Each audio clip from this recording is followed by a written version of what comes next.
Well, good evening, everyone. I don't know what time it is. Maybe 8? I'm not really sure I'm not really sure what time it is. So I'm going to guess it's 8, give or take. Well, I'm going to give you a nice view tonight while we have a little chat. So hopefully you'll enjoy it as things continue to cruise by here. We're back on the river today. The Connecticut River, that is. Okay.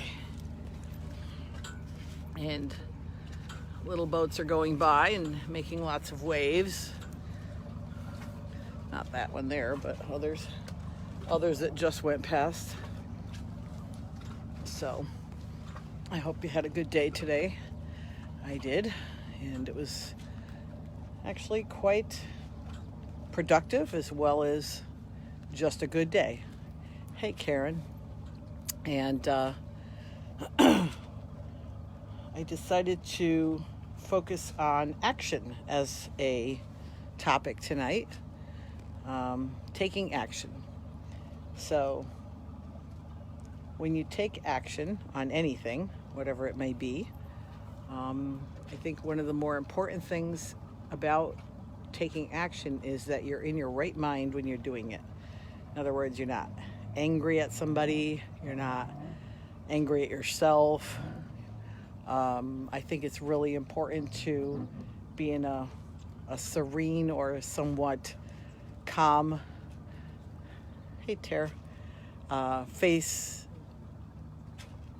ability to face whatever it is you need to take action on. Maybe you need to talk to somebody, maybe you actually need to physically do something. But to me, it's super important. I get these kingfishers keep flying by. I don't know if you guys saw that one. He's out there. He's over there. They're so darn small, though. I don't know why they call them kingfisher when they're so little. I always thought that was pretty weird. Hey, Mel. So taking action, for me, I think about it as taking right action. So taking right action basically means that perhaps I've needed to consider a lot of possibilities or a lot of other people in a particular situation before I can take that action. And then I can take that right action because I still feel that it's the right thing to do at that time. But I know for myself, there are times in the past, especially that it's happened, probably will again in the future. There's no perfect person out there that, if I'm mad or if I'm angry with somebody or if I'm angry about a situation, sometimes I want to just take action. And really need to think about, is that a good idea at this particular moment when I'm at a heightened level of emotion? And that, to me, is important to recognize when I'm like that. I know that my voice raises, I become more animated, and so it's kind of like a red flag that I need to pay attention to what I'm feeling and how I'm feeling about something before I go and just go do something that I might not be too happy about down the road. So taking right action is, for me, a thought process that comes first. But I think it's important also that there are times when there is something going on or you feel like you need to do something, you do take the action, whatever that action is. That you know that it's the right action for you. And if it is, then you should do it. Don't let someone else's decision about that stop you from doing it, because I think that's important as well. And a lot of times people do get caught up with that, where they want to do something and they've been thinking about it for a long time, or they've really been feeling like, it's the right thing for them to do. And then, other people keep talking them out of it or telling them it's a stupid idea or they shouldn't do it or it's not right or whatever their opinion is. Guess what? It's just their opinion. It doesn't mean it's your decisions, that your decision is wrong about the action that you want to take. So a lot of times I think that happens to people. People get talked out of their dreams. People get talked out of their desires. People get talked out of their, It could be as silly as wanting to buy a car, right? And there's a particular car you really, really like, and somebody else gives you all the reasons why you shouldn't buy it. Well, that's just their opinion, you know? And maybe some of them are valid, and maybe it's okay to take a look at some of those opinions and take them into account, but it doesn't mean it should necessarily change your decision about what you want to do. Hi, Sin. How are you doing, girl? Say hi to George. And I think that's important too, that, you know, you can take under other people's consideration in your decision making, but it shouldn't necessarily make you decide to not do that thing or not buy that thing or not be part of whatever it is you're deciding to do the action on. Because I think that happens a lot of times. And, you know, it's hard to follow your heart. It doesn't always talk to you like a person does, right? It's not like you get a notice in an email that says, hey, you should do this, this, and this, and then you go about doing it. It's more like sitting, meditating, thinking about it, maybe mulling it over, maybe brainstorming with some other people. Yeah, exactly. Everyone has their own truth, right? And I think that that's important, that you stay true to who you are and what you want to do, that your life is important about what your choices are. And I think that's the way it should be. It's not always that way, clearly. There are a lot of people who live life with tons of regrets. And what a terrible thing. I think that's one of the worst things in life, is to live with a lot of regrets. Hopefully not any, but, you know, everybody has some. I think that's a given. As a human being, you're going to have some regrets over things you either did or didn't do. But the bottom line is, the more you do your internal work, I'll call it, the more you're going to find out exactly what it is you want for yourself and how to go about getting that. I always believe that if you've gotten that dream or that thought or that idea, then that means that's almost like permission to do it. Does that sound crazy? Because I don't think it is. I think people, hi Cindy, I think people get those ideas and get those dreams or get those, what do you want to call it, brainstorms, that's the reason they get them, is because they're supposed to do it. That's their message. You're supposed to do this if you're thinking about it. And then you need to, you know, do a plan of action. And it might take 10 steps to get to that thing, whatever it might be. I know I was on Facebook Live quite some time ago, and one of my friends who had talked about, you know, something that she had always wanted to do. And, you know, it's tough when that doesn't happen and you have that regret, because it eats away at you. And that's never a good thing when something's eating away at you, right? So you do have to at some point let it go if there is a regret. And I know I have many, and I'm sure you do as well. And you have to learn how to let go of a regret and realize that for whatever reason, you were not meant to do it that day, that time, or that time period of your life.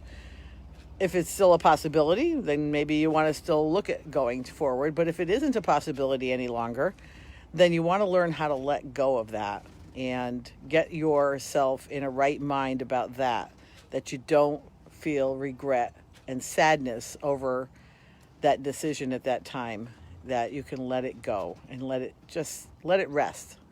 Just say, you know what, maybe the next lifetime I'll go for that one. You know, maybe I'm not supposed to do it this lifetime for whatever reason. That was my lesson, was to not do it and to feel like I should have done it or I wanted to do it. And that's okay too, you know. I don't think there's a lot of wrong decision making in life.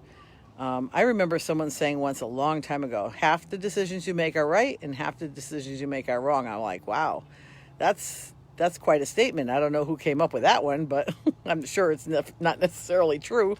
Hopefully you have more than a 50% success rate in your decision making. But even if you don't, that doesn't mean the decisions you made that weren't correct at that time are bad. They were just what you had to learn for that moment in that time. And you probably would make a totally, completely different decision now, knowing what you know now. Oh my gosh, you guys got to see this. Check out. Can you see? I don't know if I can. I don't know if I can get closer to that boat. There's a gorgeous two-masted sailboat coming down the river. Oh my gosh, is it beautiful? Like a schooner. I don't know if you guys can see that. I hope you can. It's amazing. I don't see that too often. And they are cruising right along. Wow. Look at that. 3 sails. Whoo-wee. That's a beauty. That's probably an old boat, is my guess. Hard to say. But sure is nice to see it, that's for sure. I'm always enjoying the views that happen to go by me when I'm sitting here. It's awesome. Yeah, you can see it good now. It's about 200 yards away, but pretty visible. They got some people piloting that baby down the river. So it's kind of neat when, you make a decision, and hopefully, like I said, more than 50% of them are, good decisions that are right for you, that make you feel good about yourself. They are cranking along, and this is in a no-wake zone. But actually, they're okay. I don't think they're going to pull much wake here. So I just think it's really cool when, you're making better decisions on a really regular basis, and that your decisions are getting better and better. And that, you know what that comes from too? That comes from knowing yourself better. That's where a lot of that comes from. So I think that's kind of nice. Hey, Rich. And the more you know yourself, I think the better decisions you make overall. So maybe you're up to 70% or 75% of the decisions you make are right for you. And so what if you make a few that aren't? That's okay. There's always something you're going to learn from that. And that's what life is about. Life is really about learning, isn't it? It's not necessarily about, getting it right the first time. So I think that's important. But I love the idea of right action. But I do want to share with you, I found something very interesting today as I was driving. I did a lot of driving today. I probably did, 70, 80 miles today. I had a bunch of stuff I had to do. But at one of those pieces of the drive, I had my hand on the steering wheel, and I realized, I'm right-handed, and I realized I pretty much always drive with my left hand. I don't know, have you ever noticed which hand you actually predominantly drive with? I just thought it was kind of ironic, because I don't know why, but I'd never thought of it before that. So, here comes some Sea-Doos. 1, 2. One way over there. 3. There's a lot of those around here. But I just thought it was kind of funny. Like, I didn't ever really think about it. And that's, of course, in this vehicle. With my other vehicle, I also drive with my left hand because I have to shift with the right.